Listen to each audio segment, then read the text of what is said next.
Why did the United States attack Libya, Iraq, Afghanistan, and Yemen? Why are U.S. operatives helping to destabilize Syria? And why is the United States government so intent on taking down Iran, in spite of the fact that Iran has not attacked any country since 1798? And what's next? What are we headed for? When you look at the current trajectory that we're on, it doesn't make any sense at all if you evaluate it based on what we're taught in school. And it doesn't make any sense if you base your worldview on the propaganda that the mainstream media tries to pass off as news. But it makes perfect sense once you know the real motives of the powers that be. In order to understand those motives, we first have to take a look at history.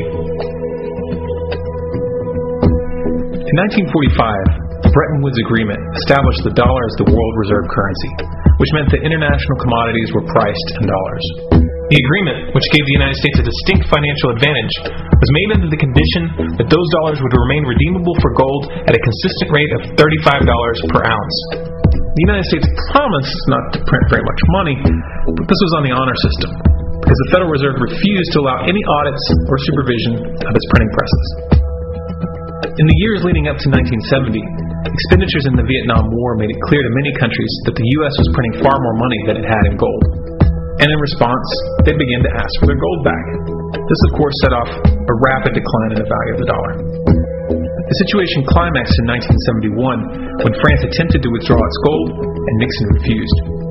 On August 15th, he made the following announcement. I have directed the Secretary of the Treasury to take the action necessary to defend the dollar against the speculators.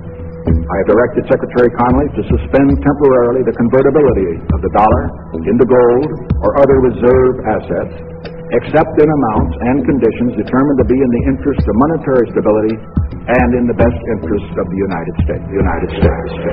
This was obviously not a temporary suspension, as he claimed, but rather a permanent default. And for the rest of the world who had entrusted the United States with their gold, it was outright theft. In 1973, President Nixon asked King Faisal of Saudi Arabia to accept only U.S. dollars as payment for oil and to invest any excess profits in U.S. Treasury bonds, notes, and bills.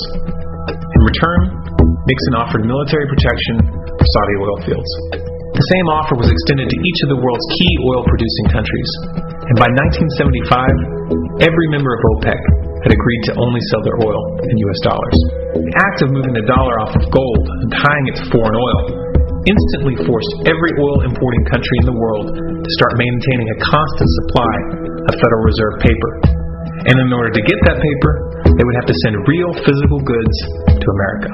This was the birth of the PetroDollar. Paper went out, everything America needed came in, and the United States got very, very rich as a result. It was the largest financial con in recorded history.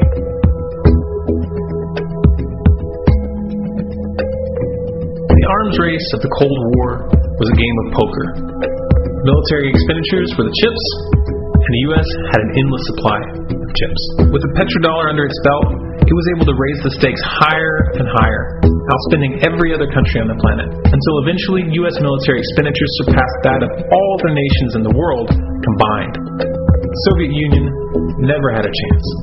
The collapse of the communist bloc in 1991 removed the last counterbalance to American military might. The United States was now an undisputed superpower with no rival. Many hoped that this would mark the beginning of a new era of peace and stability. Unfortunately, there were those in high places who had other ideas. Within that same year, the U.S. invaded Iraq in the First Gulf War. And after crushing the Iraqi military and destroying their infrastructure, including water purification plants and hospitals, crippling sanctions were imposed which prevented that infrastructure from being rebuilt. These sanctions, which were initiated by Bush Sr. and sustained throughout the entire Clinton administration, lasted for over a decade and were estimated to have killed over 500,000 children. The Clinton administration was fully aware of these figures. We have heard that 500,000 children have died. I mean, that's more children than died in Hiroshima. And, you know, is the price worth it? I think this is a very hard choice, but we think the price is worth it. Ms. Albright, what exactly was it that was worth killing 500,000 kids for? In November of 2000, Iraq began selling its oil exclusively in euros. This was a direct attack on the dollar and on U.S. financial dominance, and it wasn't going to be tolerated. In response, the U.S. government, with the assistance of the mainstream media, began to build up a massive propaganda campaign claiming that Iraq had weapons of mass destruction and was planning to use them. In 2003, the U.S. invaded, and once they had control of the country, oil sales were immediately switched back to dollars. This is particularly notable due to the fact that switching back to the dollar meant a 15 to 20% loss in revenue due to the euro's higher value. It doesn't make any sense at all unless you take the PetroDollar into account. So I came back to see him a few weeks later, and by that time we were bombing in Afghanistan. I said, "Are we still going to war with Iraq?" And he said, "Oh, it's worse than that." He said, he reached over on his desk, he picked up a piece of paper, he said, I just got this down from upstairs, meaning the Secretary of Defense's office today, and he said, "This is a memo that describes how we're going to take out 7 countries in 5 years, starting with Iraq, and then Syria, Lebanon, Libya, Somalia, Sudan, and finishing off Iran. Let's take a look at the events of the past decade and see if you see a pattern. In Libya, Gaddafi was in the process of organizing a bloc of African countries to create a gold-based currency called the dinar, which they intended to use to replace the dollar in that region.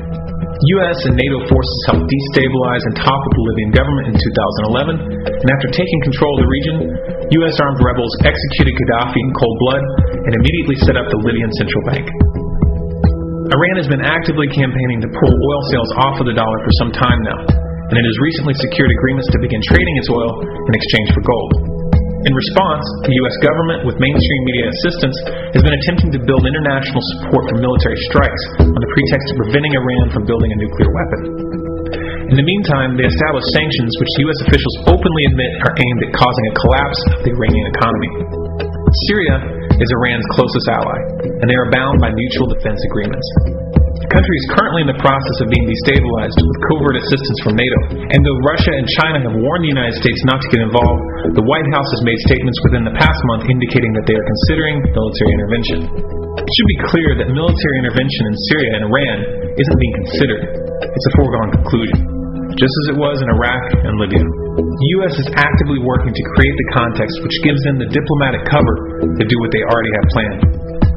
The motive for these invasions and covert actions becomes clear when we look at them in their full context and connect the dots. Those who control the United States understand that even if a few countries begin to sell their oil in another currency, it will set off a chain reaction and the dollar will collapse. They understand that there is absolutely nothing else holding up the value of the dollar at this point, and so does the rest of the world. But rather than accepting the fact that the dollar is nearing the end of its lifespan, the powers that be have made a calculated gambit. They have decided to use the brute force of the U.S. military to crush each and every resistant state in the Middle East and Africa. That in itself would be bad enough, but what you need to understand is that this is not going to end with Iran. China and Russia have stated publicly, and on no uncertain terms, that they will not tolerate an attack on Iran or Syria. Iran is one of their key allies, one of the last independent oil producers in the region, and they understand that if Iran falls, then they will have no way to escape the dollar without going to war. And yet the United States is pushing forward, in spite of the warnings. What we are witnessing here is a trajectory that leads straight to the unthinkable. It's a trajectory that was mapped out years ago in full awareness of the human consequences. But who was it that put us on this course? What kind of psychopath is willing to intentionally set off a global conflict that will lead to millions of deaths just to protect the value of a paper currency? It obviously isn't the president. The decision to invade Libya, Syria, and Iran was made long before Obama had risen to the national spotlight. And yet, he's carrying out his duty just like the puppets that preceded him. So who is it that pulls the strings? Often the best answer to questions like this are found by asking another question. Qui bono? Who benefits? Obviously, those who have the power to print the dollar out of thin air have the most to lose if the dollar were to fall. Since 1913, that power has been held by the Federal Reserve. The Federal Reserve is a private entity owned by a conglomerate of the most powerful banks in the world, and the men who control those banks are the ones who pull the strings. To them, this is just a game. Your life and the lives of those you love are just pawns on their chessboard. And like a spoiled 4-year-old who tips the board onto the floor when they start to lose, the powers that be are willing to start World War III to keep control of the global financial system. Remember that when these wars extend and accelerate. Remember that when your son or your neighbor's son comes back home in a flag-draped coffin. Remember that when they point the finger at the new boogeymen. Because the madmen who are running this show will take this as far as you allow them to.